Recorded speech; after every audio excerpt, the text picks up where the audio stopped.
Hello everyone. So the Testaments episode 8 delivers one of the series' most uncomfortable and emotional chapters yet, shining a spotlight on how Gilead conditions young girls to blame themselves for the abuse inflicted on them. The episode makes it painfully clear that the system isn't just built to control women, it's built to silence them. The biggest revelation comes through Hulda. From the beginning of the episode, something feels off about her, and during a quiet croquet scene, the truth finally comes out. Agnes learns that Hulda, just like her, has also been abused by Becca's father.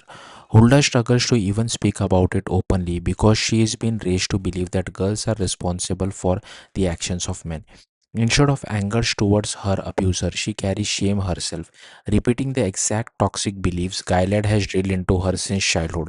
What makes the moment even more devastating is Aunt Vidala's response. Rather than protect Hulda or investigate the accusation, she immediately dismisses it and insists Hulda must be mistaken.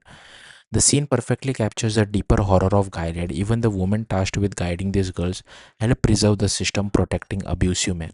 The episode also highlights how impossible is it for victims to speak up in an environment like this. If girls stayed silent, they are blamed for waiting too long. If they speak, immediately they are called as liars. The men always maintain power while the girls are forced to carry the consequences. The series continues showing that Gilead's cruelty isn't only physical oppression, it's psychological conditioning designed to make women doubt themselves. Agnes' role in all of this becomes especially tragic. Although she previously sent Hulda back into danger, the episode makes it clear that Agnes herself is still a victim of indoctrination. She genuinely doesn't fully understand the systems harming her because she was raised inside them. When she finally talks to Aunt Lydia, there's at least a hint that change may be coming. Lydia continues speaking in cryptic ways, clearly working towards some larger plan behind the scenes. But the danger immediately escalates when Agnes confides in Daisy. Daisy has never been someone who simply waits for others to act, and the episode strongly hints she may try taking matters into her own hands, possibly even targeting Dr. Groove herself. That creates a new layer of tension because it could interfere with whatever strategy Aunt Lydia is secretly building. At the same time, the series keeps teasing that eyes already know more than they are revealing. Aunt Lydia's missing pearl girl remains in custody, and it's hard to believe the authorities are unaware of Daisy's growing connection to Mayday.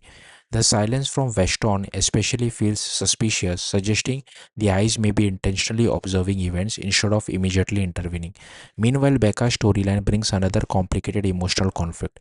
She is allowed to choose her future husband and selects Garth, largely because her family raised her differently than most in Gilead and genuinely wants her happiness.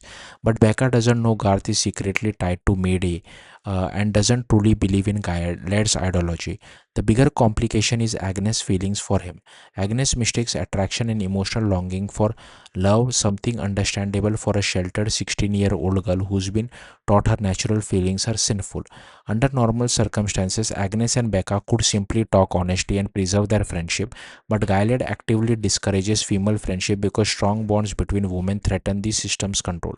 The episode also gives Shunamite her most vulnerable material of the season. Until now, she's mostly been portrayed as jealous and gossipy, but episode 8 reveals the fear hiding underneath her behavior. During a quiet moment with Daisy, she opens up about why she is terrified of not getting her period. Her trauma connects directly back to Angel flight from the Handmaiden's Tale. Shunamite remembers it clearly because her brother was taken during it, leaving her family desperate for her to fulfill Gilead's expectation. In her world, becoming fertile isn't just biological, it's tied to family honor and survival. If she can't bear children, she fears she will lose her value entirely. That conversation also becomes a turning point in Shunamite and Daisy's relationship. Despite previously disliking Daisy, Shunamite protects previous disliking Daisy. Shunamite protects her secret after Daisy gets her period. Instead of reporting it to the aunt, she chooses compassion for the first time. It's a small act of rebellion, but in Gyred, even empathy becomes dangerous. By the end of the episode, the testaments make one thing painfully obvious. These girls are trapped in a society that teaches them their worth depends entirely on obedience, fertility, and silence. Every friendship, every relationship, and every personal choice is poisoned by fear. And with Aunt Lydia quietly moving pieces behind the scenes while Daisy inches closer towards direct action, it feels like the entire system may finally be approaching a breaking point. Thank you for watching.